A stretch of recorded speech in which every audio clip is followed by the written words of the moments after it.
horrotober in the after-movie diner. Every year we do one, and this year is just the same. We've got scary people and they're talking on the show. We're watching horror movies, you know exactly how this goes. Ha ha! It's horrotober in the after-movie diner. Won't you listen to us, please? And if you like what you hear, rate and review us on iTunes. Ha! Oh, I love horrotober. It's my favorite part of the year.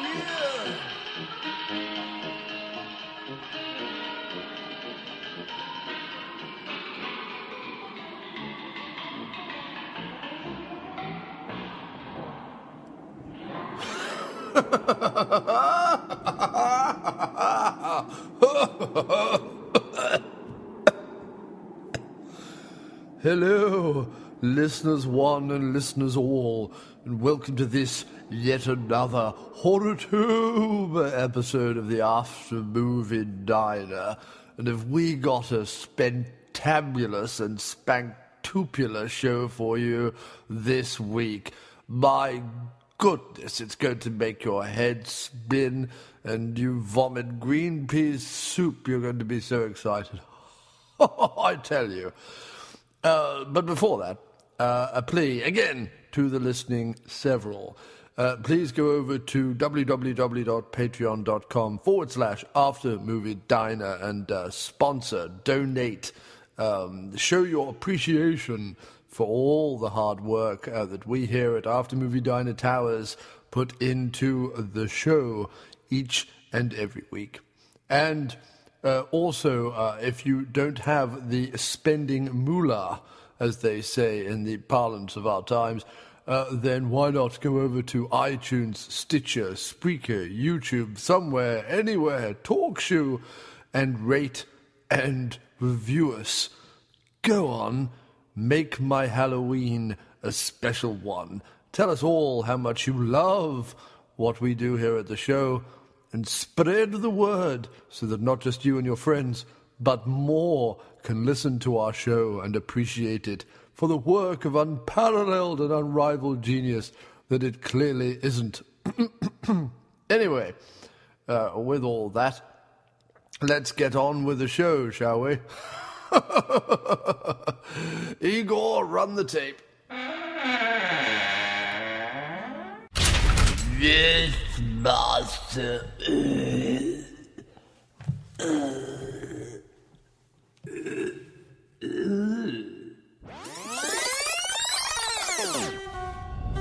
Diabolique, the premier horror genre magazine, is jam-packed with exclusive photos and interviews, insightful commentary, criticism, reviews, featured articles from acclaimed horror writers, and much more in full colour. Every 2 months you are presented with an indispensable and lavishly illustrated collector's magazine made by and for the enthusiastic horror genre fan. Also, visit DiaboliqueMagazine.com and get VIP access to all of the biggest names in the horror industry. Diabolique brings you the first look and the last word, including fresh analysis to subjects old and new, foreign and domestic, from ancient folklore and gothic classics to contemporary horror film releases and modern literary gems. Also explore DiaboliqueMagazine.com to start a subscription to the magazine today for exclusive online content, podcasts, and so much more. All right. It's a good thing that you've all been patient waiting for this awesome and wonderful guest to return to the hallowed halls of the After Movie Diner. It is, as always, my distinct pleasure this horrotober episode to invite back into the leatherette booths here the one, the only, Mr. Jon Eustace Wallace. Hello, sir. I have come. Indeed. I have come to record a podcast on Lee and Cushing, which has been, and it's been I can honestly say it's been really good fun to prepare for this particular show. Well, every time I've done a Lee and Cushing episode, and I think, have we done 2 at this point? Maybe we've only done the 1. But every time I've done a Lee and Cushing episode, it's only been amazing. Because Lee and Cushing are just amazing. So, yes, I thought if we're going to do a horror episode, and break from our... Because, I mean, I could have dug around and tried to find maybe a Keaton and Kane horror film each. But I thought much better do Cushing and Lee, because I do love to do one of those a year, if possible. And I've not yet seen a bad one. So these two films in particular, my goodness, what gems, what rich, diverse and weird wonders are contained within these two films, sir. They were really something. So we watched, in terms of years, we watched Dr. Terror's House of Horrors from 1965. Yes. Which is an Amicus movie. And Horror Express from 1972, which is this a Spanish movie? It's a Spanish-English co-production, but it is neither a Hammer nor an Amicus film. It just feels very much like one. Yes. And they were both just splendid. They really were. And there's a lot to say about each. And the good thing was, it kindled my enthusiasm for Lee and Cushing, and I was all sort of like, I quite fancy watching a bit more. And then just the other night, I was sat down in front of BBC4, which I have here in the UK, and they put on the 1958 Dracula, nice, which was superb. And I would only say my only disappointment with that film.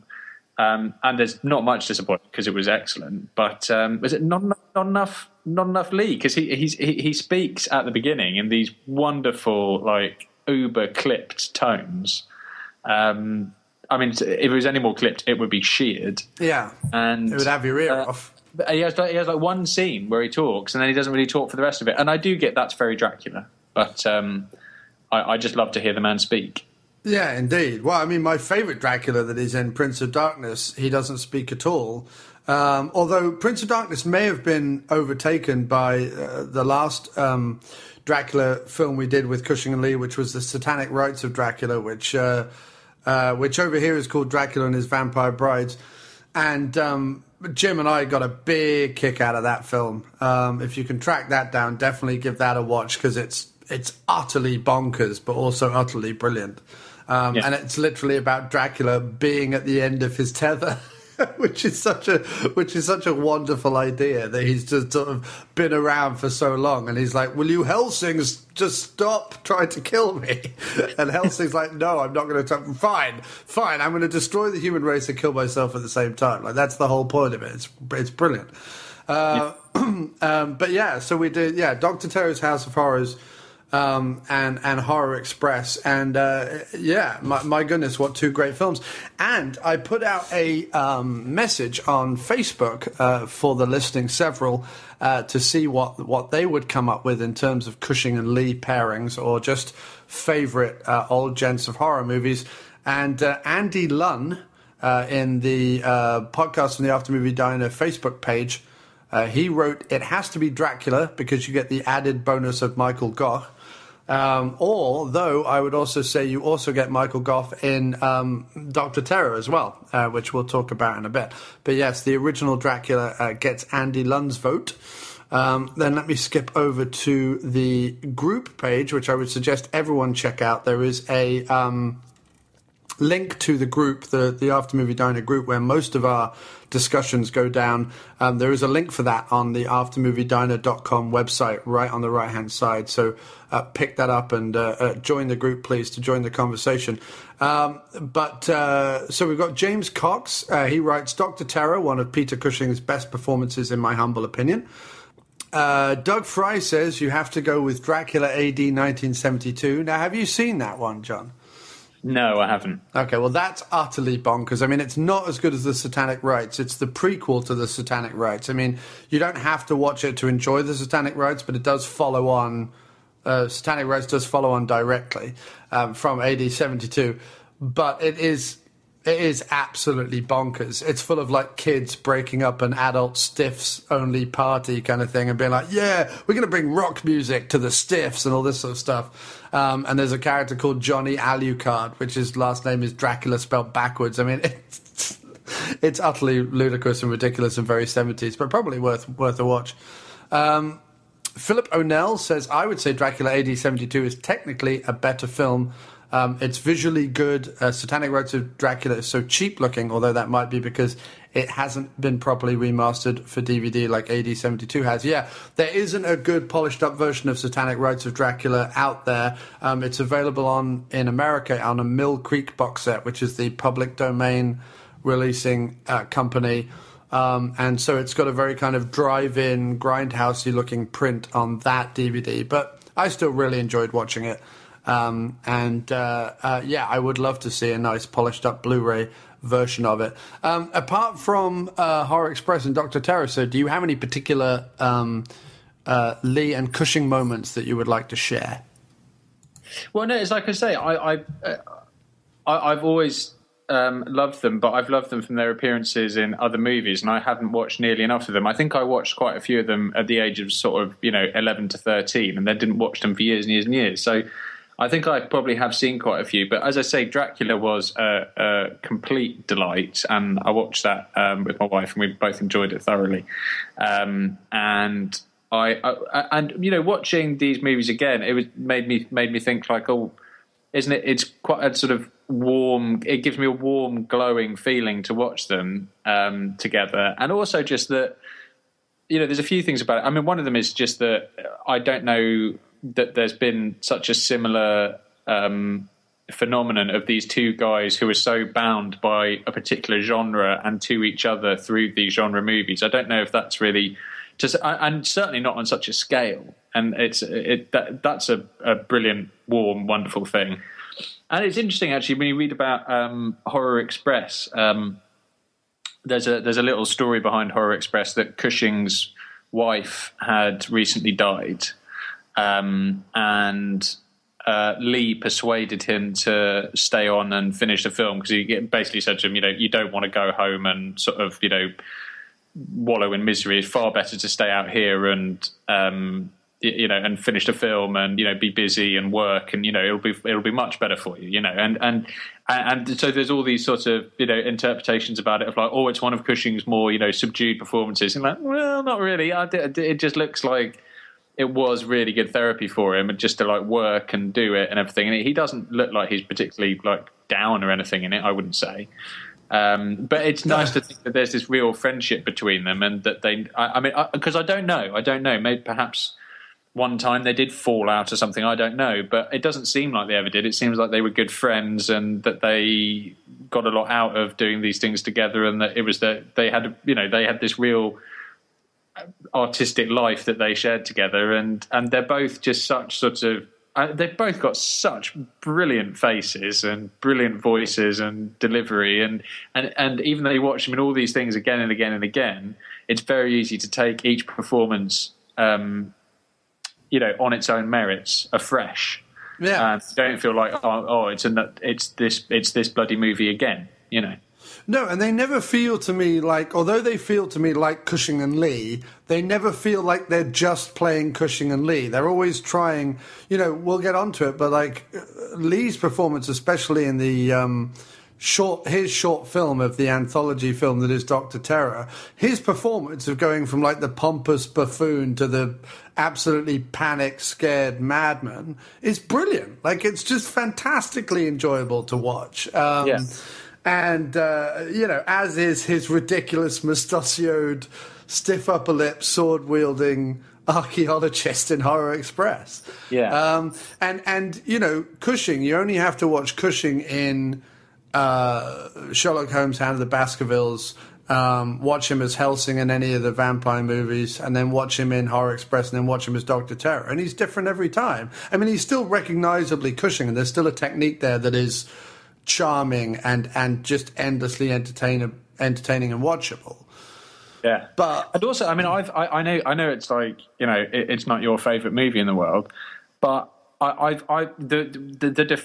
thing that defined Cushing for me when I was little, and the thing that made me think like, oh my god, like this is I think he may well be one of the founding authors of the casting Englishmen as baddies in Hollywood's production line because of his Star Wars performance, which is, I can't think of anyone else who could have gone into that role as Moff Tarkin or something, and been stood next to, and he's just like, for Cushing, it's just like, a guy turns up wearing a huge bucket on his head with goggles and everything, speaking in a voice that's going to be dubbed over later with James L. Jones, takes it all in his stride. This is an average day at the office for me. Nothing is unusual about this at all. I'm dressed up in all these finery. He does the most spectacular delivery the whole way through it, and also manages to ham in that film out, in the most intoxicating way. Like, there's a particular moment in that film where he sort of got his hand up to his chin, and Vader says something naughty about, the rebels will pay or whatever, and he gives him this very sort of camp, wide-eyed expression. Yeah. And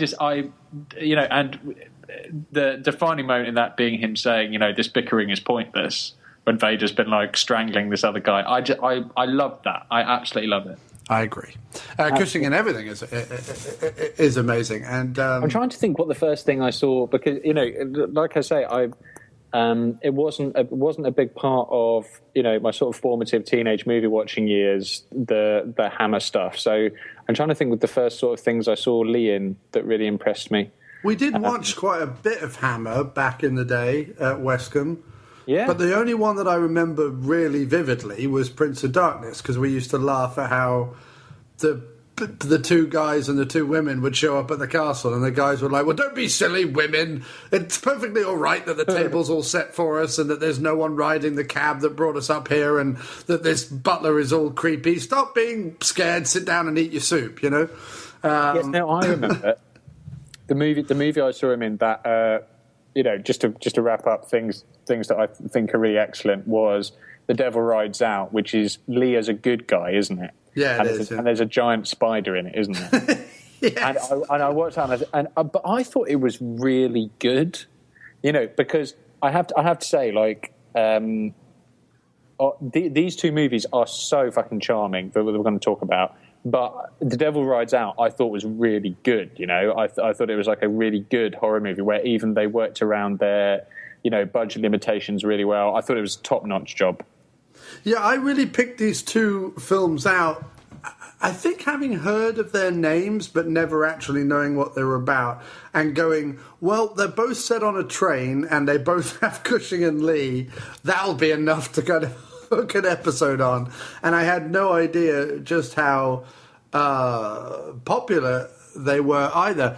I clearly, hang on a second, I clearly forgot to read everything out because people were telling me earlier, and I just can't find the post now, but they were saying time and time again on Facebook that Horror Express was their favourite one, even without them not knowing that we were doing it. Interesting, yeah. But I did write a review on the Letterboxd website that I have, which is where I put up a lot of the After Movie Diner reviews, and everyone loves Horror Express. It is their favourite. So I'm really glad we're covering this because it's a lot of people's... it's very, very popular amongst a lot of people. I mean, it's got sort of themes that feel... or it's got an idea behind it that feels sort of more modern than the movie. Do you know what I mean? Yes, I would agree. Yeah. It feels like it's got a sort of Alien, The Thing, Invasion of the Body Snatchers feel, which I know, the story that Invasion of the Body Snatchers was based on is obviously predates this movie by quite a long time, because obviously there's the movie in the 50s. But even so, there's, it has been called in many reviews The Thing on the Train, and there is that aspect to it. But should we go chronologically, and should we start with Dr. Terror? Absolutely. Okay.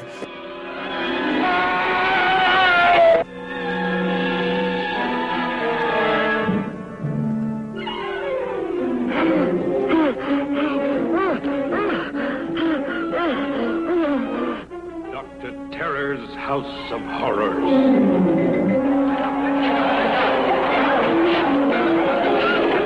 Horrors the screen has never before dared to depict.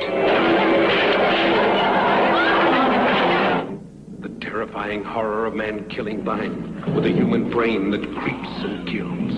The terrifying horror of the dead, entombed for 200 years, that creeps its way back to terrorize the living. The terrifying horror of a dreaded man called Dr. Terror, who, with his deck of mystic cards, could foretell destiny. Dr. Terror's House of Horrors. So did you want to give us a rundown, Chief? I'll let you be the plot synopsis chap for this one. Yeah, so Dr. Terror's House of Horrors, as we say, 1965, Amicus. One of the brilliant things about doing the diner is sitting down to watch something that you don't really know anything about, deliberately not looking anything up beforehand, and a cast appears which completely blows you away. Basically, the story is that a group of people get together into what looks like a first-class compartment in a train, and Peter Cushing boards the train as a guy called Dr. Terror. Or does he have a German name? He has a German name or something, Dr. doesn't he? Shrek. Dr. Shrek, which he explains means terror. And he offers to do tarot readings for the people in the cabin. And the other people in the cabin are this brilliantly twisted cast, which includes Roy Castle, who people in England know from what was the show he did? He did this kids show called. It wasn't that. It was dedication. Dedication's what you need if you gotta be the best and you want to beat the rest. Dedication's what you need. What was it called? What was the show called? I can't remember. But that was the theme song because he's a trumpeter. He is a trumpeter by trade. That's who he was. He's a trumpeter. And so he's in, and so Cushing's in this. When they did that show, the kids show he did, they were like, record breakers. That was it. Record breakers. Because it went, if you want to be a record breaker at the end, and then he played like a high note on his trumpet. But I like the way that everything Roy Castle did. Although, in fact, interestingly enough, in this movie, he replaced Acker Bilk, who was also a jazz man of the period. Interesting that whatever Roy Castle did, he shoehorned in him playing trumpet. So they're like, it's a kid's show about record breaking. Yeah, I know, but I really think I should play the trumpet up the front of the show. Yeah, everything to do with record breaking. But he did break a lot of records himself, of course, during the show. So anyway, so Roy Castle's on there. Donald Sutherland is in there, being really young. But the interesting fact about Donald Sutherland is this was his second feature-length movie. His first feature-length movie, in which he'd done TV stuff before, but his first feature-length movie in which he plays three characters, Sergeant Paul, the Witch, and the Old Man, is a movie called Castle of the Living Dead, starring none other than Christopher Lee as Count Drago. Oh my God! So this was actually his second film with Lee, and it was about that time that Sutherland is like bumming around in Europe. Because I mean, Kiefer is born in London. Kiefer Sutherland was born in London, and obviously, like Donald Sutherland does Don't Look Now, and he does Kelly's Heroes. He does a bunch of work in Europe before he goes back to Canada and America to become a big star. So yeah, this is 5 years before MASH and Kelly's Heroes, which were kind of the two big ones that made his name. He did bits on the Avengers TV series in the UK, The Saint. He did BBC Play of the Month. So yeah, very cool, very cool. Awesome. And basically what happens is, with each tarot reading, Cushing gives each passenger a short version of their future is given, which is basically a terrible tale. And so it's basically one of those little collection of movies, a kind of like a Tales from the Crypt movie kind of a thing, only done in 1965. And with a much better sort of wraparound device, because the wraparound device does, as well as there's these little stories that have kind of one-off twist in the tail, tales of the unexpected type thing. There is a sort of mounting sense of dread in the train car that kind of is a nice, neat wraparound, and all their characters do play into who they are in the train car. Like Lee's, well, this is poppycock, this rubbish. This Lee's constant attacking of Dr. Terror plays into without that build-up in the train car, his little short film starting off as a pompous art critic doesn't quite have the same ring to it. But it's got a really nice. The nice thing about the device is it's very smoothly and simply introduced. And I think what's nicest about the film, I mean, you need to expect very innocent storytelling because it's full of these. You know, you were talking about how well that wraparound device works. Well, there are things about it which are completely ridiculous in terms of there's a particular thing keeps happening the whole way through the film, which by like the fourth time that Cushing reveals this particular card, which you can probably guess what it is getting pretty hilarious. Right. And they're all looking really like spooked out by it. But you as a modern viewer, I mean, because it almost feels like the storytelling, and I'm not saying it's bad for this, far from it, it's brilliant, but it's almost prehistoric, the kind of stories they're telling, because they have absolutely no regard for reality, plausibility, like in any way, but also just sort of the way things sort of fit together, and people's actions don't make sense, like regularly the whole way through it. Well, the big problem is considering the ending, which I'm not going to spoil. Why does Dr. Shrek go through this elaborate facade in the first place? That doesn't make any sense, right? Secondly, when he tells the stories, one of which is probably the most ludicrous one for my money was the bush that attacked people. But there's equally fun ones like Roy Castle getting attacked by a voodoo god and some other stuff. When he tells these stories, everyone in the train compartment, which I presume is a real train with real people in it, act like this supernatural shit could perfectly, like they're like, oh, so that's going to happen to me then. And he's like, yep, that's going to happen. All right. And they don't really sort that, and that's the thing. Like you do kind of feel like, well, actually, they would have more knowing reactions in a modern film. But that's what I mean about the innocence of the storytelling is that, I'm assuming that sort of mid-60s audience, a lot of that mid-60s audience would be quite happy to just suspend their disbelief and go, yeah, right, like this is what the film is and this is what it's all about. They've got no problem with needing the characters in that train carriage to be like all knowing about, all they have is they have the device of Lee going, oh, it's all poppycock and, like trickster nonsense. Right. And that works absolutely fine. But like you say, there are certain things. So basically there are these different stories. There's the first story, which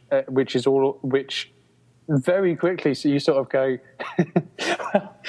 in nearly every single story, you go like, oh right, we're going there, okay. Yeah. Like, there's a lot of that, like things happen, and we're very quickly, because there's 5 of these suckers to get through. They don't have any time for sort of insinuation or building of suspense. It's just boom, in straight with it. Yeah. And there's like the first one is this guy goes back to this country house that used to belong to his family a long time ago, and there's this sort of beautiful widower there with a sort of strange daughter, and there's this whole thing where there's this basement and he's going down to the basement, and you're sort of thinking, well, if this is the old family home, did you not know this was in the basement? And you're talking about how this is new plaster, so don't you automatically assume that this, there are all these questions sort of flood over you, but at the same time, even as a modern viewer, you're just sort of like, I don't care, actually. This is all just bombing along quite nicely. Yeah. And they don't allow themselves to get bogged down in answering all of these questions that you have, because after all, it's a daft horror movie. Right, but the best bit is when he breaks away the plaster the first time, and he goes, come down here, Jerry, or whatever the guy's name is. And he comes down and he says, who's that? And he goes, it's so-and-so, the werewolf. As if it's like perfectly common knowledge that there used to be a werewolf who lay claim to this mansion. Yeah, totally bonkers. Yeah, that's right. Steve, the werewolf, and he vowed to destroy a member of my family, didn't he? That's right. Yeah. You're like, sorry, but if my family home had like a werewolf curse on it, that the entire curse is based on the fact that a member of my bloodline has to be slaughtered in order for this werewolf to come back, maybe I'd go back. If I inherited the house, you might have me there. But going back to like knock through a wall, which is what he's there to do. Yeah. He's there to like do some like random home improvements. You think, no, I don't think I'd go back for that. I don't think I'd go back to, demolish half my old home, because there's quite a strong chance that this werewolf curse is going to raise its head. And I'm quite happy in Edinburgh. But that's what's nice about it, though, is it's like set in like this sort of Scottish island setting. Yeah, because it's in the Hebrides, isn't it? Yeah, which is awesome. I really like the way, because I don't know if American listeners, might not get what you have as an English cinema goer. There's so little. That's why certain English movies, leap out and do really well here, is because they have something which is, it's just all recognisable settings and recognisably English, and it's just full on English, and it's not trying to be something American. And this whole movie, the whole way through, is very much given a very UK centric setting, isn't it? Apart from obviously Roy Castle going off to but the thing about Roy Castle is the whole way through, and I did wonder, I wonder if even back then they were thinking this, Roy Castle is, and bless him, he did Record Breakers, he's a big part of our childhoods, but he is an arse in this. I mean, he's an absolute fool, isn't he? I mean, he gets everything he deserves. Yeah. No, this was his debut film, but he's there to play the, cheeky chappy. I don't know that he's meant to be an arse. I mean, he comes off like an arse, and he just doesn't pay any attention, and he's a bit of an arrogant swine. But in the train car segments, he's cheeky chappy. Dr. Terror flips over one of their cars. He's like, oh, it's my mother-in-law. It's all that kind of stuff. And then, but in his segment, he goes to the West Indies, implausibly. This guy just wanders into a nightclub. Yeah, I got you booked, Harry. Where's that? West Indies. All right. Cut to implausible set full of the only black actors they could find.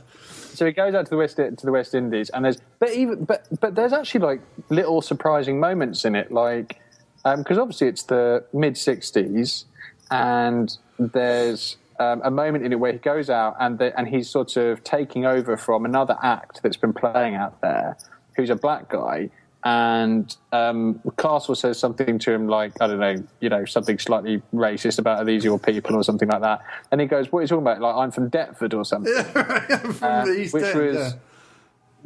Which is a joke that gets told in 90s movies. That joke actually gets told again. So it's very, very. That's a surprising little moment for a film like that. But anyway, this guy says to him "Listen, there's a lot of voodoo around here. Do not mess with the voodoo." And Castle immediately messes with the voodoo, as you say, on this brilliantly wobbly voodoo set, and he basically hides in a bush with a notepad and proceeds to start writing down the notes to the music they're writing, which is brilliant because it's just a sort of cacophony of sort of banging drums and sort of whistles and guitars. There's two things I don't want to gloss over. First of all, the guy he was talking to does this brilliant bit where he's like, "Oh yeah, you've heard about voodoo then? Yeah, no, they go into a clearing and there's lots of music and women get all semi-naked and they dance about and blah, blah, blah, blah, blah." And he builds it all up and then he goes, "Yeah, I wouldn't mess with that."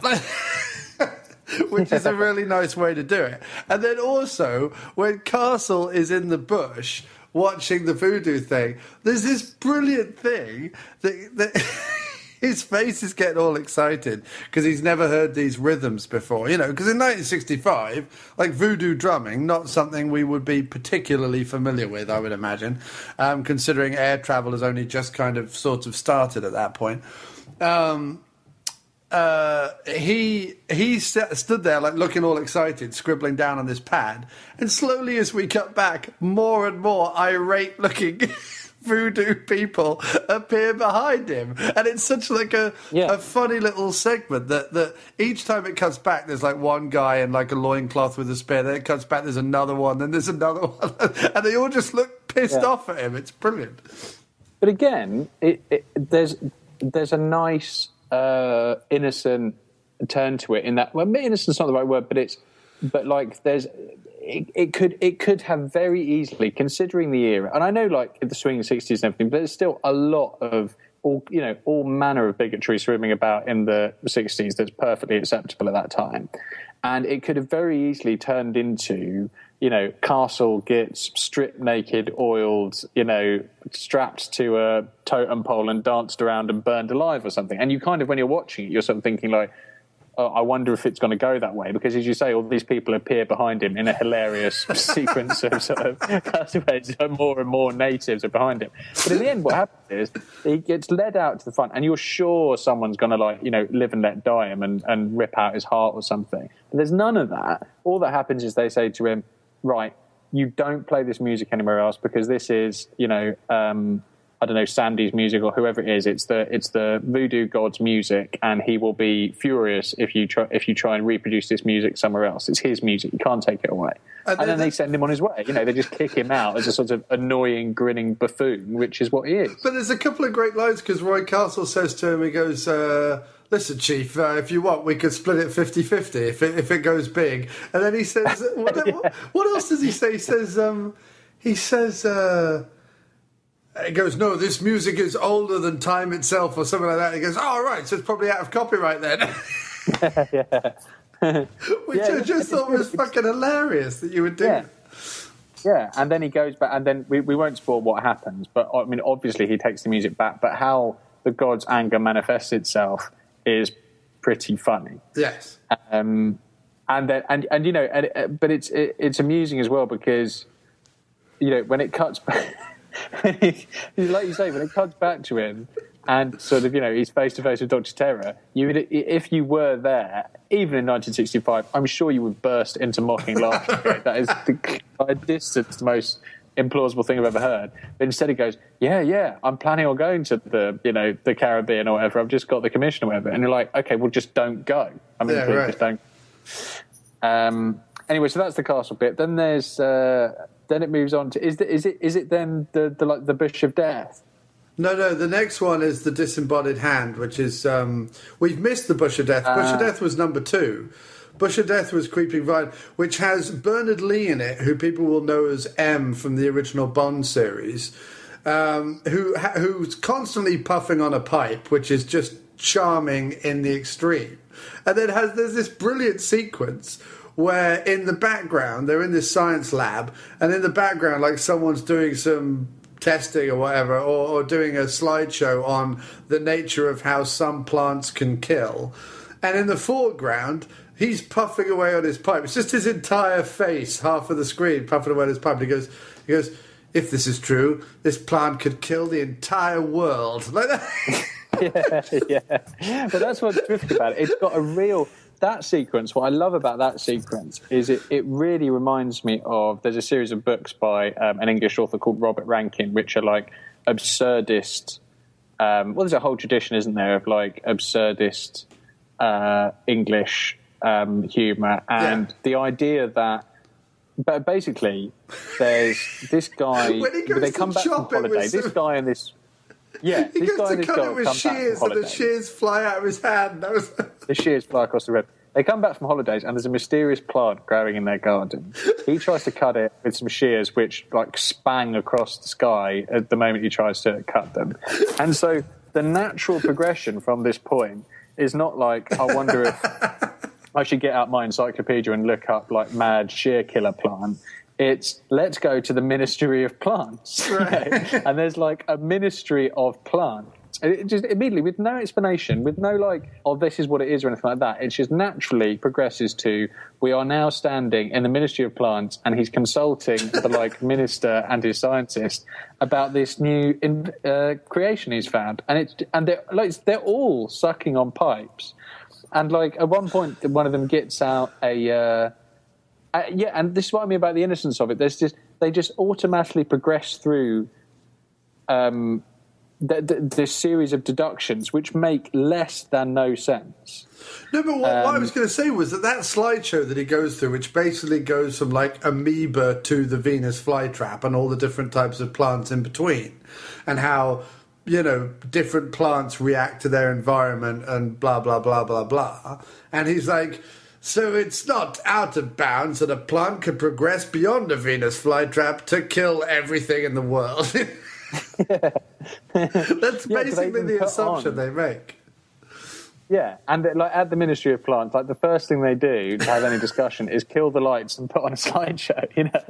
And it's like they're all sitting there, and I just had this massive grin on my face watching it, because I just thought, I wish England was like this. I wish there was like a Ministry of Plants you could just stroll into with your mad thing that you found in the garden and watch a slideshow with M. Yeah. With Bernard Lee, who's amazing in the thing as well. Yeah. And there's this, and this plant is like, you know, becoming more and more menacing. It kills the family dog, and then at one point, I swear there was all this barking because the little girl is playing with this dog, and then it cuts inside, and then you hear the barking of the dog outside, and I swear to God, that is some man in the studio impersonating the barking of the dog. Anyway, so the dog dies, and then. Then the plant, then the Ministry of Plants send out this like special crack team after one of them dies, and then the plant like begins to consume the house, and that story is a corker. That's a real corker. Yeah, but what I have to say is I have to give props to the best actor in the whole film is the little girl when the mother comes over and says, "Oh, don't you want to go and play outside?" And there's this like heart-wrenching moment where she looks up to her mum and go, "But it's not the same without Rusty." The way she did it, I was like... And it really got me, that. I know, because I was like, that's insanely good acting from whatever that was, a 4-year-old girl or something, in this utterly ludicrous plant eats house story. Yeah. The plant's eating her little dog. It's eating Rusty. And she's like, "No, I don't want to go in if there's no Rusty." And then it kills the ginger guy that the Ministry of Plants sent over. Yeah. And he's only just set up as well. I know. And there's this fantastic thing where he's like literally unpacking his test tubes or whatever. All of this equipment that will be of no use in dealing with this plant. And you see this, like, you see what is obviously a man stood outside the set with a branch that they've made that's about 12 foot long, slowly pushing it into the window towards this guy in like the least menacing approach scene of all time. But the hilarious... honestly... The hilarious thing is it doesn't look much more than like a rhododendron. Like they could have at least made it, I don't know, spiky or something. Yeah, or like a mad colour. But no, it's just a branch going in. They can't even make it really curl or twitch. Like I think there's someone, like I say, there's someone holding this long branch, and then someone else, like I like to imagine someone with a fag stuck out of his mouth who also like makes the tea, hitting it with a kettle or something to make it vibrate a bit as it approaches this guy. And then of course he turns around and then it cuts. But the best scene by far is when M opens the front door and walks into a load and begins to struggle with like a bush. Basically, this bush is trying to eat him, and he's like struggling with it with pipe in mouth. Honestly, that was so special, that. When that story started, I was like, so where's this going then? And then when it escalated so quickly to, like, kill a bush, I was like, I couldn't be more on board with this film if you tried. Yeah. It is the most... the thing is that it's very easy to laugh at, and the kind of laughter I've got is I'm with you. I found it so, like, I wish England was like this, and I find it so utterly charming and also bizarre that they just went, yeah, this'll do, kill a plant, right, next, you know? Like... Yeah. I mean, Day of the Triffids has been out for, like, 10 years by the time this film is made. You know, it's not like there aren't, like, some good ideas out there about like killer plants, and they've basically just gone, "Do you read that Triffids?" "Yes, I did read that Triffids." We could do a cheap knockoff of Triffids as part 3, couldn't we? "Yes, by Jove, we could." But I always felt that Triffids was missing a Ministry of Plants, didn't you? And so they stick one in. So that was really good. And then part 4, which is Christopher Lee's chance to shine with his old friend Michael Gough. I mean, it obviously predates one of my favourite movies by 20 years. The battle that Lee does in this movie. If I tell you the segment is called The Disembodied Hand, it'll give the audience a clue of what I'm talking about. But Lee is like a proto-Campbell in this movie fighting a disembodied hand. What do you want to fill in, like where the hand comes from and what's going on? But it's brilliant. I love this one particularly. Yeah, it's a really nice little. This one is a bit more of a it does have its own brand of hilarity, but basically Lee is a very pompous, well-known art critic who has a particular problem with this artist. He's always attacking, which is Gough, and he's always attacking Gough's work.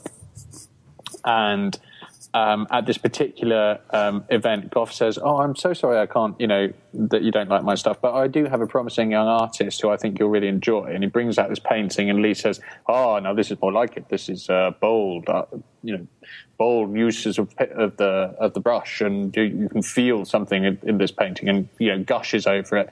And then they say, "Oh, the artist is here. Would you like to meet him?" And they bring out this chimp dressed in dungarees who's done this painting, and Lee's horribly embarrassed. But that's brilliant. I love that. I love the fact that they've worked out a way to just cut this pompous ass down to size. Yeah, and then this guy, but then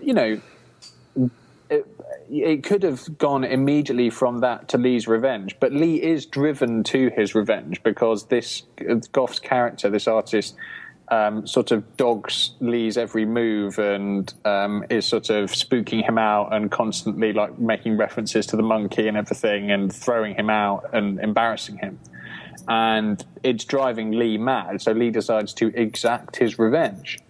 And part of his revenge is that he just guns his big Bentley and runs Gough over on the street and buggers off. Which apparently then backs up over his hand as well. Backs up over his hand. And this is, apparently in the 60s, this was dead easy to get away with because he just buggers off and there's no cameras or anything, so off he goes. And Gough wakes up in hospital, his painting hand is fucked, so his life is over. And it's been amputated, isn't it? It's completely removed. Is it amputated? I thought it was... No, because when Gough wakes up, he's got like a bandage around the stump and he grabs the stump and goes, "Ah!" like in a really... right. Like a really upsetting way. Like Gough really nails the torment of being someone who uses his hand and then wakes up to find he hasn't got one. Like he really does it well. It's really nicely done. Yeah. Yeah. And so Lee is then stalked by said severed hand after Gough commits suicide. Yeah. And it's a nice little horror tale that's nicely... You can see Lee like looking through the script and going, "I'll do this one." Yeah.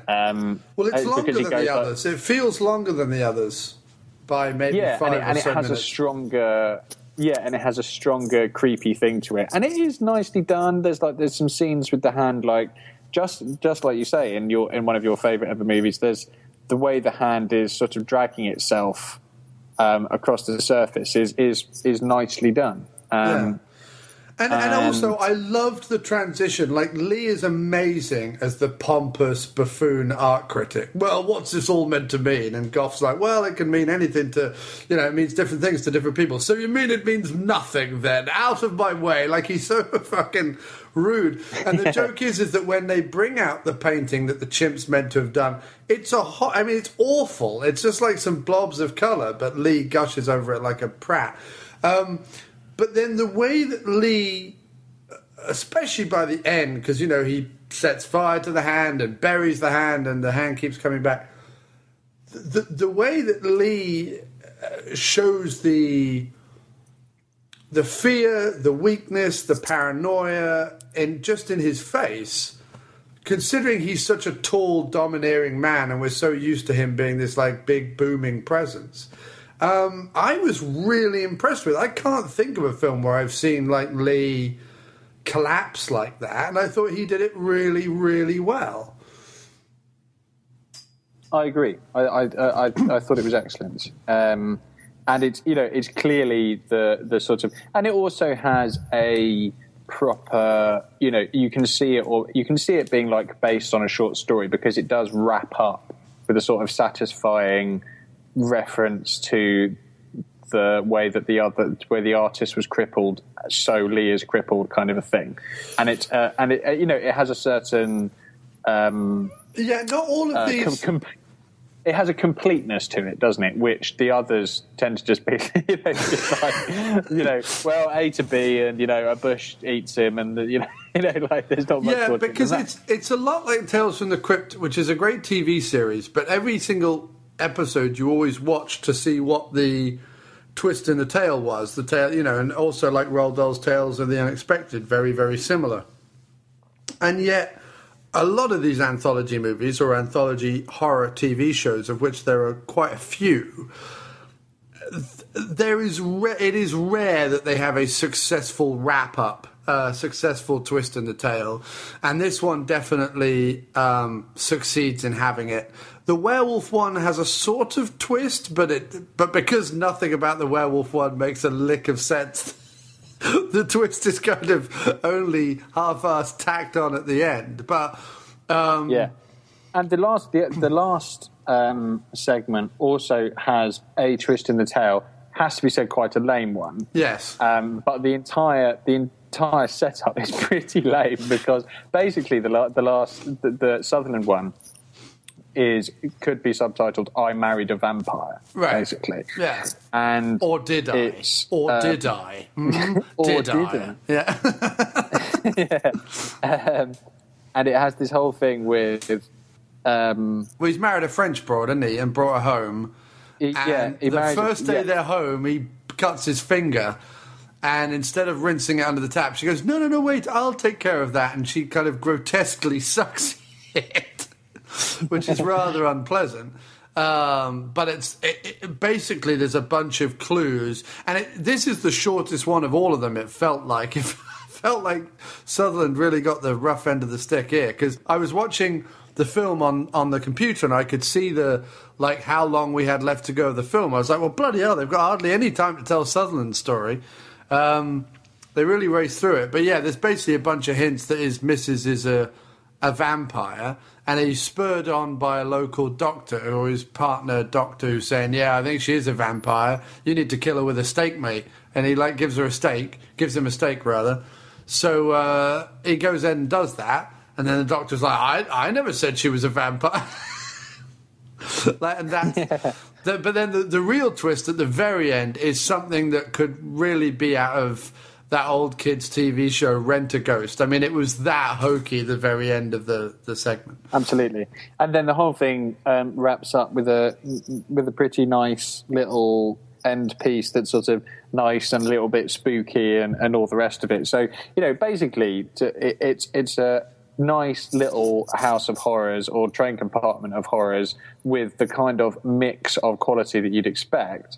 But even in the Southern one, which now that I think about it, along with the first one about the werewolf, are probably the weakest segments. Even they have, like, you know, I mean, it's Donald Sutherland, for Christ's sake, who especially, I mean, he's a remarkable actor, because even when he's really young, he's so fucking magnetic. I don't know what it is about it. It's those eyes or something, isn't it? He's so watchable. Well, actually, he kind of tricked me, because when it finally comes round to him, he sort of says to Dr. Schreck, like, go on then, do me, as if, and he was sort of smoking on a cigarette, and I was sort of watching it and I was going, is the twist at the end to do with all these, like, death omens, is the twist going to be at the end that really, like, he's death or something like that, like that Sutherland was, because the way he did it was so hinting of sort of something underneath the surface.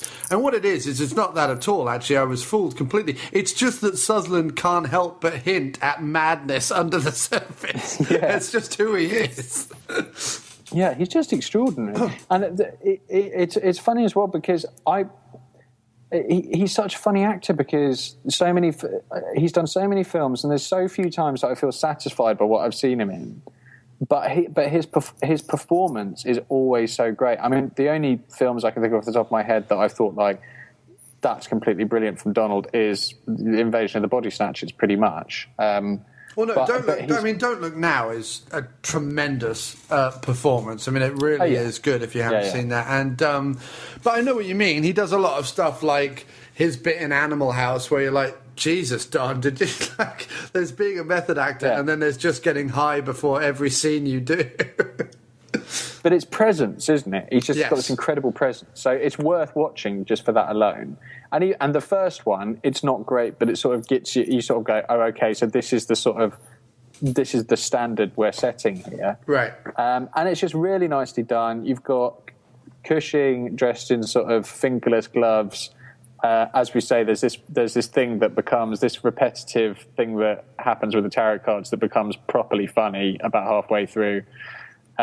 He's doing a German accent. He's got a funny little beard and a nice hat and stuff. I mean, Cushing doesn't get a huge amount to do, but what he does very well.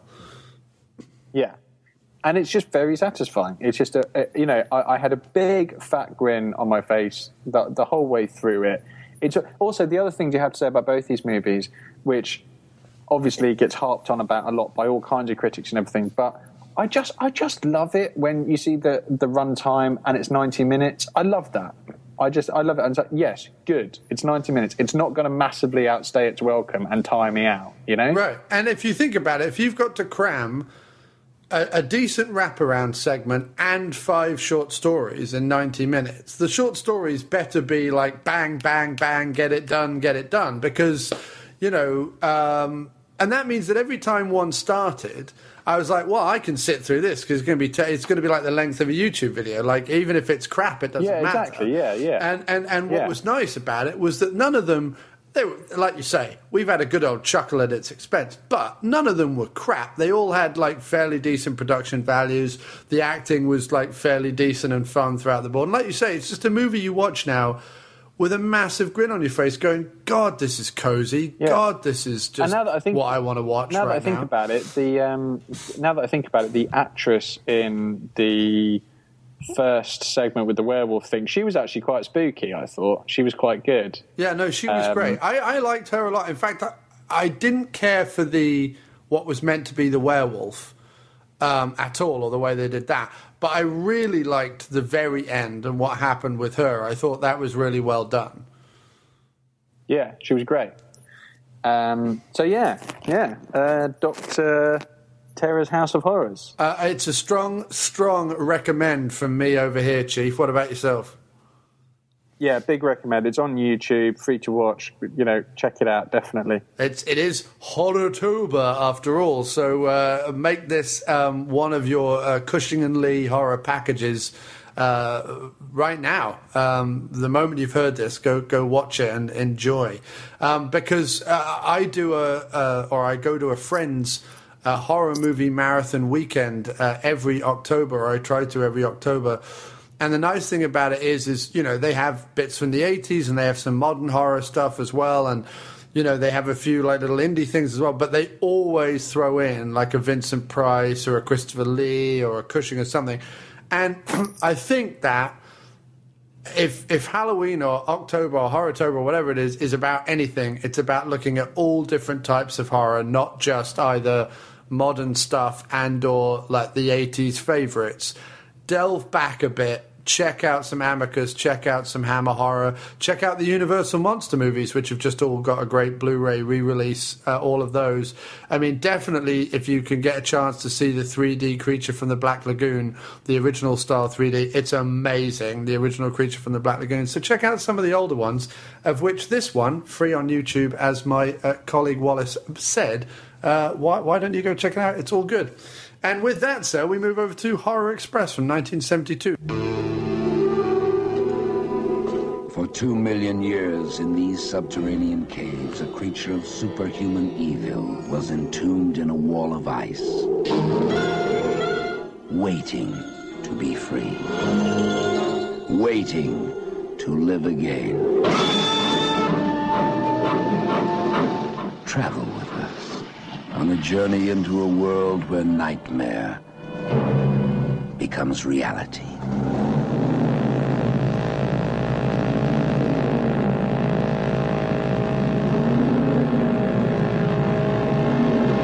Are you telling me that an ape that lived 2 million years ago got onto that crate, killed the baggage man and put him in there?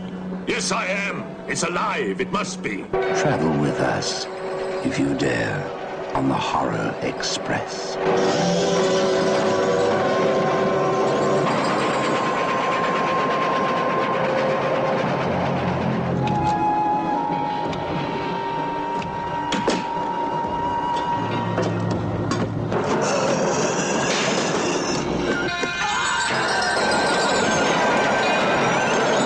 We'll search the train and find it, whatever it is, and destroy it. But if it's alive... I want this kept quiet. I don't want to panic the passengers.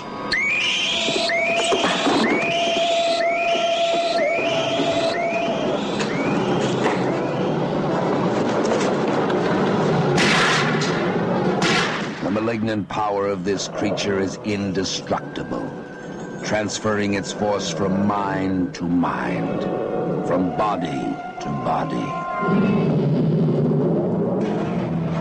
Beast is not dead. I put 4 bullets into him. You think evil can be killed with bullets? Satan lives. The animal that you shot was only the host. It's alive in someone on this train. You saw his eyes. One look at them and you're dead. Anything that moves near that door, kill it!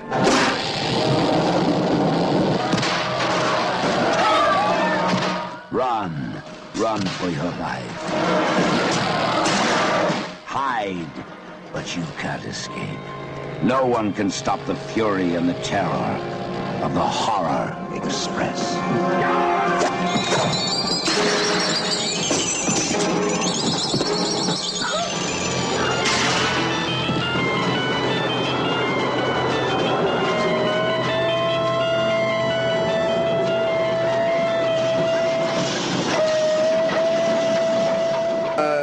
Discovering new gems in October, and gems like Horror Express from 1972 with, again, Messrs. Cushing and Lee, joined ably this time by the scenery-chewing bald ham himself, Telly Savalas, in what amounts to possibly one of the greatest cameos of all time.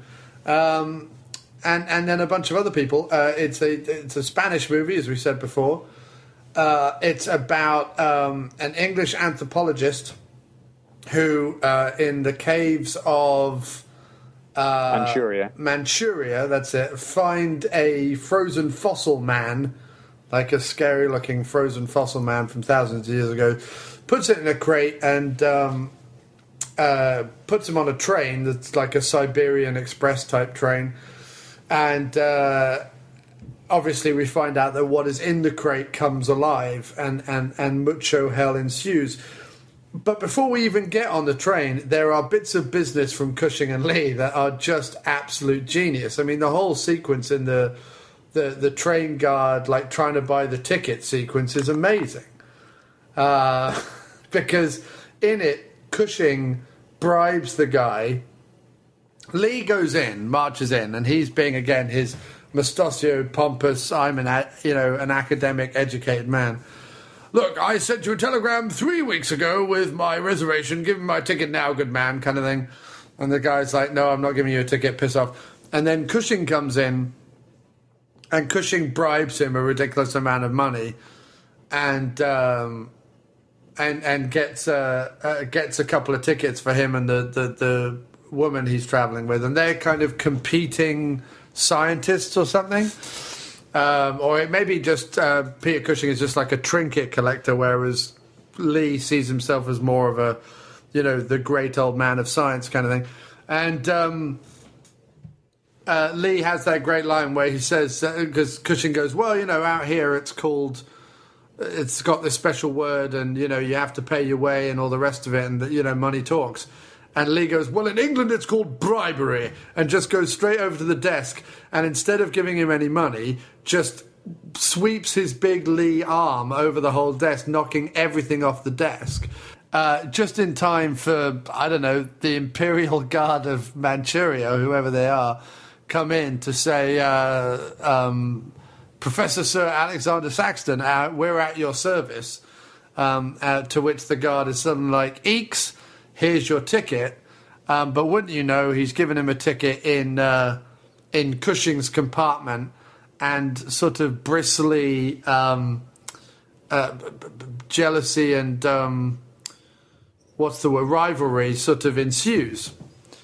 And then the crate gets put on the train, and we find out that what is in the crate isn't really a dead fossil. However, it is an alien that is buried deep within the fossil of this guy, who breaks out by infesting the brains of other people through their eyes or something. Yeah. And taking on their form. Yeah. I mean, it's several really, really very pleasing things about the film. First of all, I know we do talk about sort of headwear and hair and things a lot in our reviews of films, but in the opening scene of this film, I immediately wanted all of the hats that were on display. Lee wears this sort of tall Russian tea cozy thing. There's a Chinese guide wearing ridiculous hats. That, you know, everyone's got a ridiculous sort of woolen hat on in the first scene, which is just brilliant. The other thing about it is, as the drama unfolds, there's this very peculiar, and again, it's something very unique to these sorts of films. And it's funny that it crops up in this Spanish production, and perhaps it's a result, because this is quite a late film. It's 1972. So perhaps it's a result of a sort of Spanish interpretation of what they want from British leads. Is it has this very sort of confident imperial. Both Lee and Cushing have this very confident imperial attitude towards all the people they encounter and what happens. You know, at one point, you know, someone says to them, "But what if one of you is the monster?" And one is, "Monster? We're British, you know." Yeah, I know. Well, it's It's obviously not set in 1972. It's set. No. It's set back during the time of the British Empire, I would imagine, because of the way that Lee's Professor Sir, you know, whatever his name is, because he's clearly got many titles. But when you think about, that carries some sway, is what I mean. Yeah, but when you think about the other films that are being made at the time, you know, AD, whatever, and all this sort of a thing, it's all about, like you say, it's all about the kids and how the kids are reacting with vampires, all this sort of a thing. Whereas this is very, you know, steeped in that sort of, these are very imperial figures. Oh, yeah, completely. And I love that. I absolutely love that. Yeah, it's very, very good, because it's not, it's not that they are arrogant so much as confident. And the other thing, which is another couple of things I found really, really pleasing about it, is, as you say, they start off adversarial, but then as the film progresses, Lee and Cushing begin to work together, and that is a wonderful thing. I mean, I as soon as I figured out that, oh wait, they're going to be like friends and fight the monster together, I was so with this movie from that point. Me too, because I was a little worried that when Savalas showed up with his, you know, shooting everybody ways and brash cigar smoking, you know, pompous quoting, I thought, uh-oh, here he comes, he's going to swing in and, you know, save the day. And actually, I was so pleased, like you say, that first of all, Cushing and Lee take to sort of being detectives and sort of figuring out exactly what's going on, although, again, through spurious biological leaps of imagination. They not only do they work together and have a lot of fun banter together, but when Savalas doesn't turn out to be the hero you think he's going to be, you know, they save the day through their British ingenuity, cunning, and daring do, and it's just damn good fun. Yeah. Yeah, I mean, the whole Savalas thing is curious, to say the least. I mean, right. I get the impression that Savalas was sort of beached in Spain after losing all his money in a sort of orgy of cake and alcohol and cigars or something, and they'd found him literally like slumped under a bench in Madrid and said, "Look, appear in our film, we'll pay your fare back to Hollywood," or something, you know. I mean, it really reeks of that, because it's a fucking strange little cameo. Yeah. But he has that great line where he says, what does he say? He says, He knows that a horse has 4 legs, and he knows that a murderer has 2 arms, but still the devil must be afraid of one honest Cossack, which is such a good line. I love that line. That's a fantastic line. Yeah. Another thing which is really, really pleasing about it as well is, going back to this sort of, look, we're in a horror film, we're going to do this, run with us kind of a thing, is they are, when Lee and Cushing begin to work together on this thing, they begin to like. Well, first of all, it turns into this could be subtitled like autopsy train. Yeah, completely. Yeah, the entire way managed through, to do a bunch of autopsies. Someone dies, autopsy, and the autopsy doesn't begin with an autopsy. It begins with sawing the top of the head off and examining the brain. That's obviously where you start in any autopsy. Well, the best thing about that is... And also, they're constantly running experiments on the train. Like, they immediately go like, oh, well, obviously, we're requisitioning this carriage. We're not going to stop the train and, like, figure out what the hell's going on. We're going to carry on going, and while we're going to requisition this carriage, and we're going to run loads of experiments in this carriage while we're going along. It was just brilliant, all that stuff. Well, not only that, but Cushing comes up with this, like, I don't even know how you say it with a straight face. He's like... When someone has memories, they etch into the grooves of the brain. But this brain is smooth. It must mean all his memories have been sucked out. And I'm like, no, I'm pretty sure that's not how the brain works. I mean, I know we don't know much about the brain, but I'm pretty sure that's not how it goes. I don't think memories etch their way into your brain and then, like, disappear when an alien creature sucks out your memories. Well, this brain's smooth. My gosh. Total bonkers.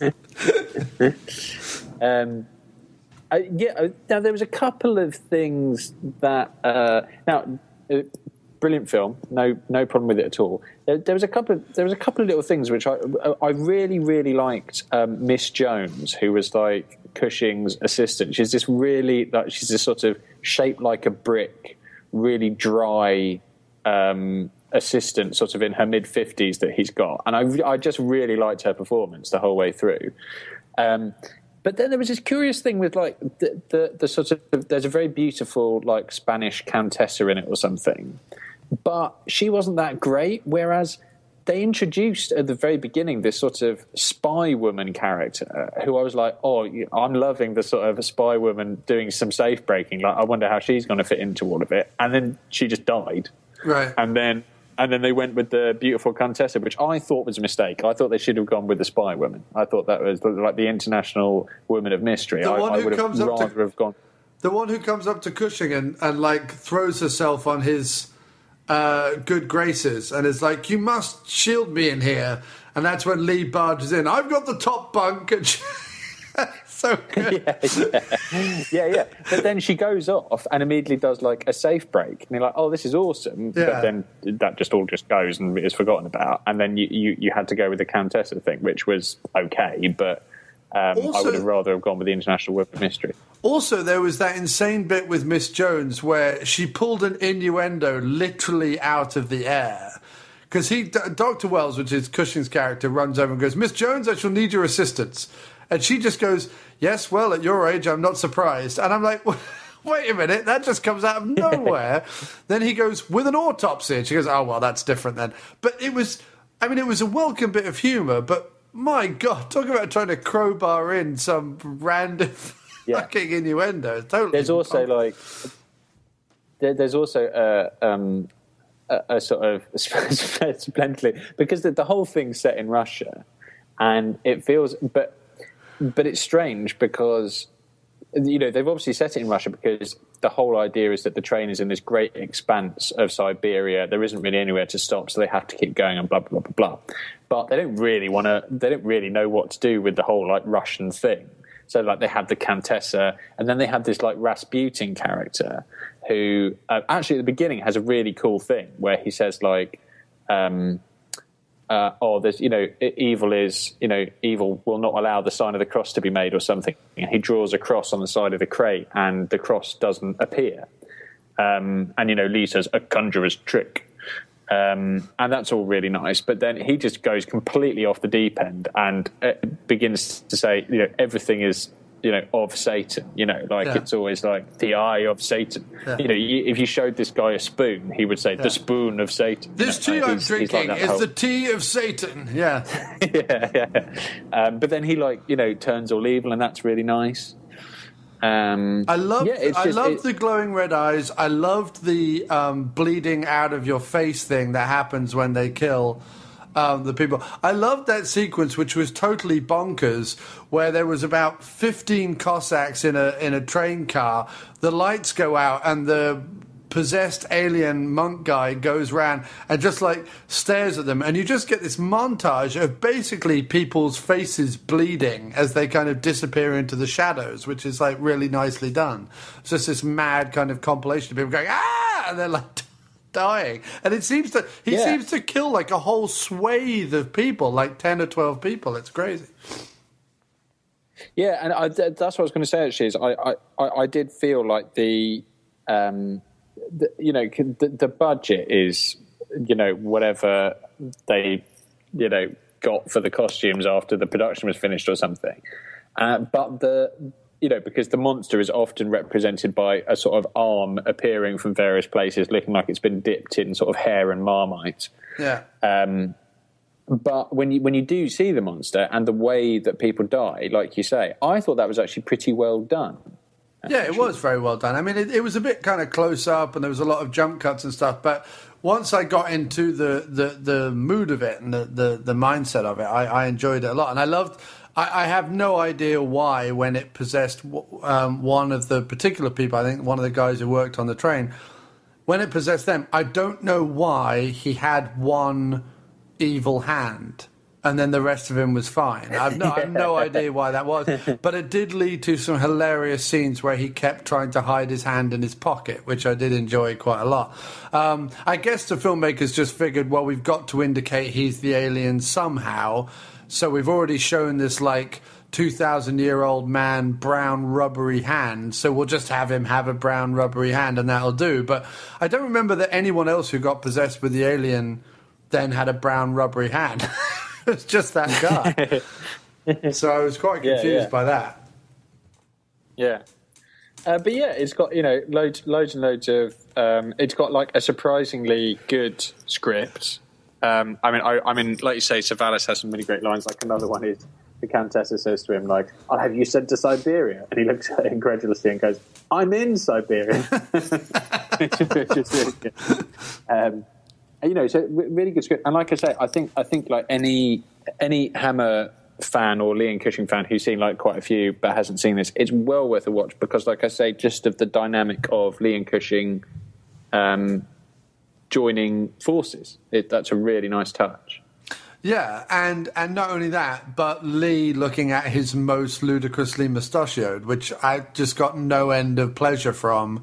Lee having that ridiculous moustache that looks like, I mean, it goes diagonally down from each of his nostrils. It's not a straight across one. It's like this ridiculous, almost like the way people draw a roof of a house.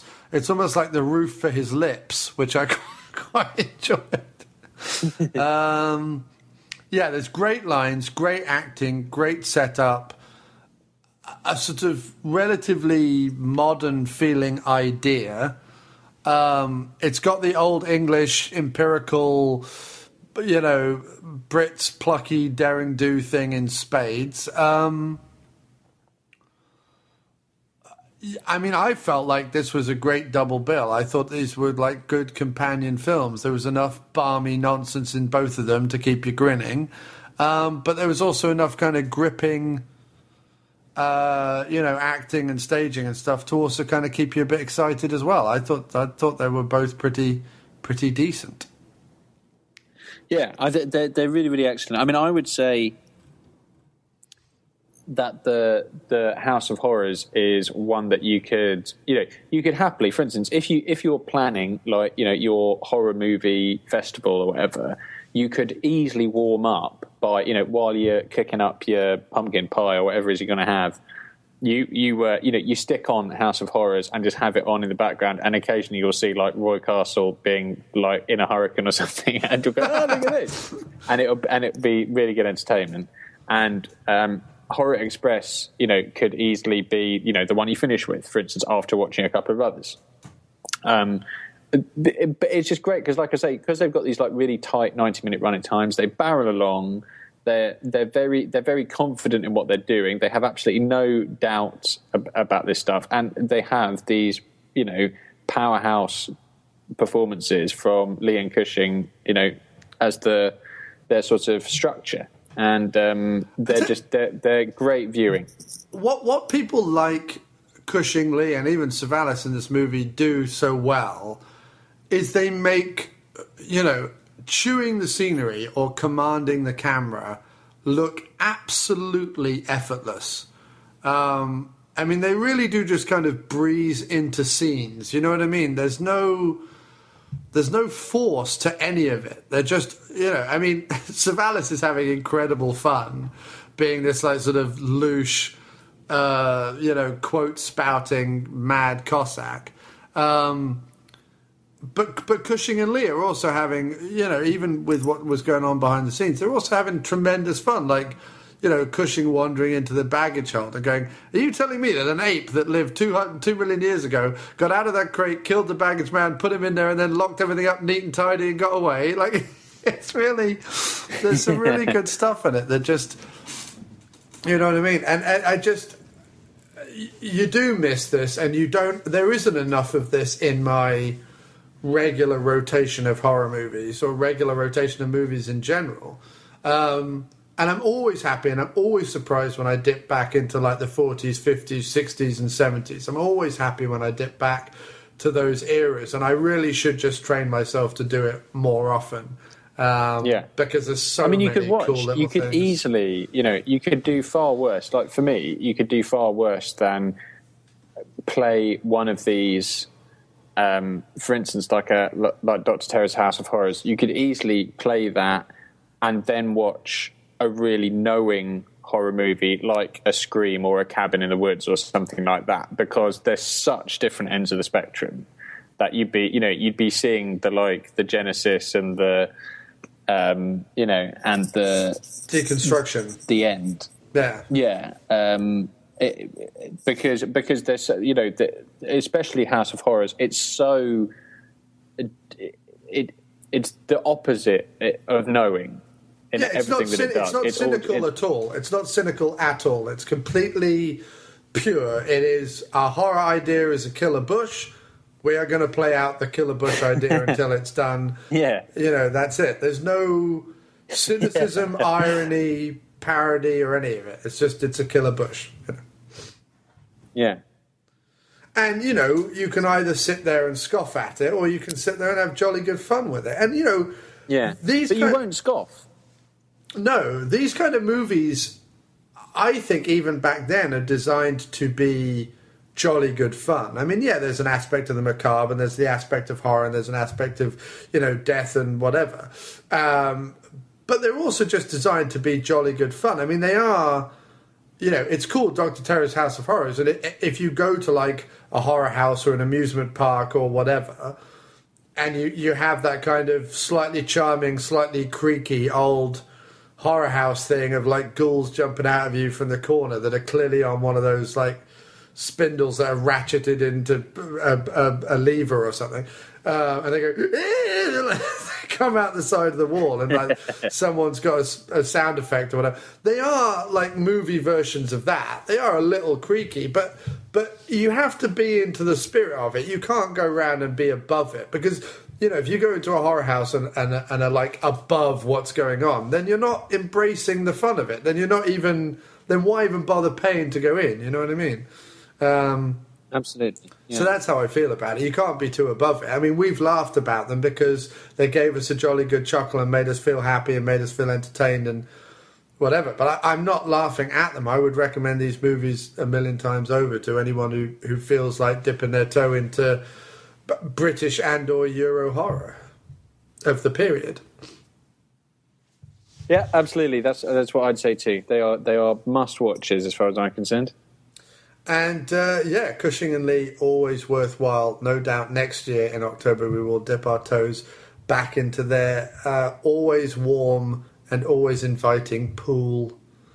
But apart from that, sir, do you have, before we wrap up and end this, do you have any Halloween recommendations of your own? Have you been watching any horror movies of late? Is there anything you wanted to pass on to the good listeners? No, I don't think so. I've been catching up on. My viewing recently has been, a bit of cinema, catching up on some movies that I missed. I finally watched The World's End, and movies that I missed. So World's End, Inside Llewyn Davies, things like this, which were great and really enjoyable. But yeah, in terms of horror, I mean, I could always, I always come back to the same sort of examples, really, which is like, you can't go wrong with your, with your American Werewolf in London, your Kronos. I've always liked a bit of Kronos. No is the answer. I hadn't been watching any good horror movies apart from these, but they've whetted my appetite and they made me go, yes, I'm going to watch a load more. Definitely. Yeah, you got 1 week left, Chief, so watch some in the lead up to Halloween. And just lastly then, for the listeners or residents of England and or Europe, plug your book, tell them where people can find it, tell them where you can be found online and all that good shenanigans. Oh, yeah, cool. So the first book of 3 science fiction books of mine came out this year from Galance. The first one's called Barricade. It's available to buy in the States on Amazon and in the UK in bookstores and on Amazon. So check it out. It's the story of a taxi driver on a journey across a ruined post-apocalyptic Britain. And he's a member of an artificial race that's been at war with humanity. And he goes on this particular journey. Britain is separated into sort of these artificial people living in barricaded cities while the countryside is roamed by sort of mad medieval tribesmen and all this sort of a thing. And it's the Financial Times said said that the end of the world has seldom been such gruesome fun, which was an ace review. And I've got some good reviews across the board for it. And please do check it out if you can. Would love it if you checked it out. Nice. And did you want people to find you on Twitter or not? Oh, yeah. So on Twitter, I'm at Jon __ Wallace. So that's Jon _ Wallace. And my blog is thingaboutchickens.blogspot.co.uk. Which is full of which has got a few movie reviews on there and articles about writing and stories and all that other good stuff. And if you follow the diner, I do try and retweet and reshare as I'm aware that Jon has put up new stuff. So the links are available. The links are also available on aftermoviediner.com under the Friends of Diner segment. There is a link to the blog there as well. So do check it out. So please do buy it. It'll be an excellent Christmas present, or even Halloween present. It would be excellent if everyone listening to this went out and bought Barricade and supported our man Wallace in the UK with his future endeavours, which we're all very proud and happy of, and we wish him great success with. I didn't realise, is it now available in hard copy in the US now? I can actually buy it on Amazon, or is it still shipped from the UK? No, it's still shipped from the UK. I think as yet that American deal eludes me. Okay. I'm like, the kinks trying to break into the States at the moment. That makes it sound like there's like I'm the kinks, which I'm clearly not. But you can buy it through Amazon, I'm sure. And please do. Because I have no ebook ability. I want a physical copy. So you can buy a physical copy. Yeah. So I will either do that or I will nab one off a shelf when I come back to the UK. But thanks ever so much for being a guest this week, Chief. It's been a real pleasure. Excellent. I have enjoyed it always, immensely. Man, Yeah, it's been great to be on, and great movies. And we'll get back to some Kane and Keaton when we've got some time. Well, Birdman is out over here now in the theatres. So next week I may pop in and have a look at that. Yeah, I'm going to see that as soon as it's out, definitely. Yeah, so I'll let you know anyway. But Birdman's out, so we can probably do a Kane and Keaton, in a month's time whenever it comes out in England, so you can see it, and then we can do a review of Birdman followed by our Kane and Keaton. Yeah, awesome. Yeah, sounds good. Cool. All right, Chief. Well, speak to you again soon. Dedication, dedication, dedication. That's what you need if you want to be the best, and if you want to beat the rest. Dedication's what you need. Dedication, dedication, dedication. That's what you need.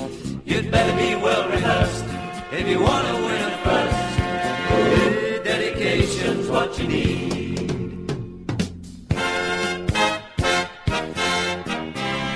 Just cast your mind back a little while when everybody scoffed at the 4-minute mile. No one would ever do the 4-minute run. The 4-minute mile just couldn't be done. But an athlete you just never could deter was a man by the name of Roger Bannister. He trained and strained and never did he slack. Then came the day when he stood on the track. Now the starter said, on your marks, get set. When he fired the gun, the challenge was met. When Bannister reached that finishing line, the time on the clock was 3:59.4. Dedication. Dedication, dedication, that's what you need if you want to be the best, and if you want to be the rest. Dedication's what you need.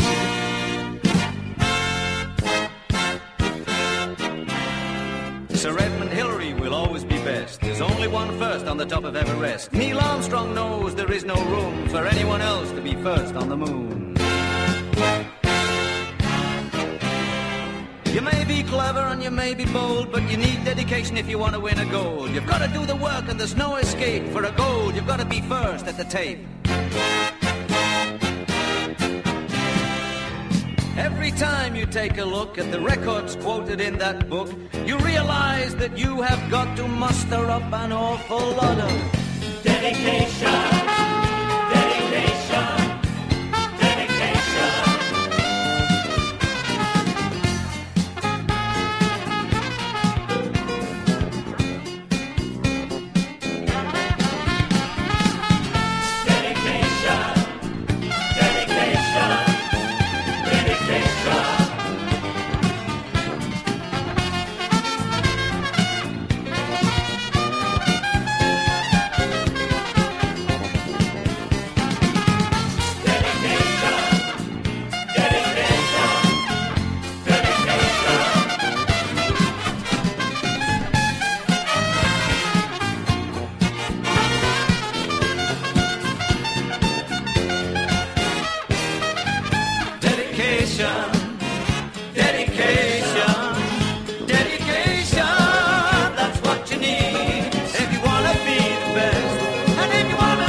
There are men, and then there are second unit podcast men.